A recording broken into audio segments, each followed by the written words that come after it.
ងមកបងប្អូនទីក៏បានថ្ងៃនេះខ្ញុំចត្រាបានមកជួបបាទអ្នកមីង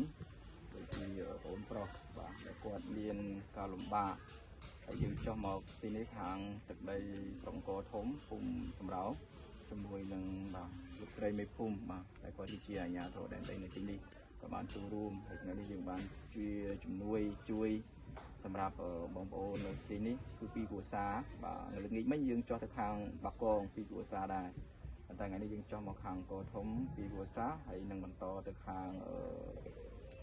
បាទដូចជាស្រុកបាទស្វាយលើបាទខាងទឹកដីអង្គរដែរមកគ្រួសារតែយើងចុះមកទីនេះពីគ្រួសារសិនហើយនោះក៏អរគុណមែនទែនសម្រាប់ពុកម៉ែបងប្អូនដែលបានចូលរួមចំណែកជាមួយខ្ញុំចាត់ចែងជួយបងប្អូនមុនចូលឆ្នាំនេះគឺយើងបានចូលរួមចិញ្ចឹមកមីទឹកត្រីទឹកស៊ីអ៊ីវបាទរួមជាអ្វីដែលបងប្អូនបានឃើញហើយមានថវិកាមកគ្រួសារយើងទទួលបាន50000ផងដែរ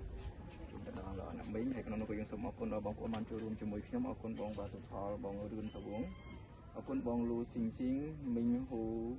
ហុងបងលីណាម្ចាស់ហាងមួយឌីធីសាឡនបងប្អូនស្រីលីនលីមម៉ាក់សោមសារីបងលីលីតាំងបងអេណាសុកបងសវងទឹកបងគ្រីស្តូផឺរីស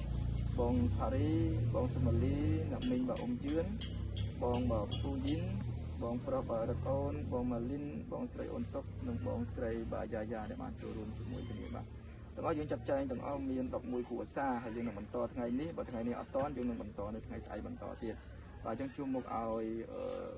អ្នកមីងសូមឲ្យលោកស្រីមេភូមិជាអ្នកតាមអរគុណតិចណាចាដំបូងសូមណែនាំខ្ញុំជាឈ្មោះអេនទុសនៅភូមិសំរងចាអរគុណដល់លោកគ្រូហើយនិងក្រុមការងារដែលបាននៅយកអង្គ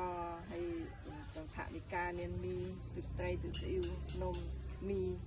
អានេះទឹកផ្លែឈើបាទចាហើយមានបានមកចូលរួមជួយរំលែកមួយចំនួនដែលគាត់ក្នុងការជីវភាពខ្វះខាតហើយពីគោលោកគ្រូនិងក្រុមការងារឲ្យជួបសុខសុវត្ថិភាពគ្រប់ពេលវេលាចាអរគុណច្រើនសប្បាយចិត្តអត់ទេណាមីងចាខ្ញុំសប្បាយចិត្តដែលគ្រូដែលខ្ញុំមុំតែដាច់ដូចខ្ញុំបានចាំចាស់ជំនួយមកជួយនេះគឺខ្ញុំរីអរខ្លាំងណាស់ក៏សូមជូនពរគ្រូដែលបានម្ចាស់ជំនួយមកជួយដល់ខ្ញុំនេះ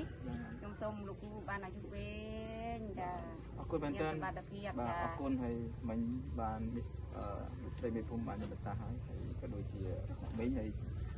ក៏ជំនួសមុខឲ្យទៅដល់អ្នកមីងជូនពរបងប្អូនទាំងអស់ដែលទទួលទីមានបានប្រាថ្នាបានសម្រេចព្រះរាជជាពិសេសសូមឲ្យព្រះយេស៊ូវបានគង់នឹងការពារនិងថែរក្សាពុកម៉ែបងប្អូនជានិច្ចអរគុណ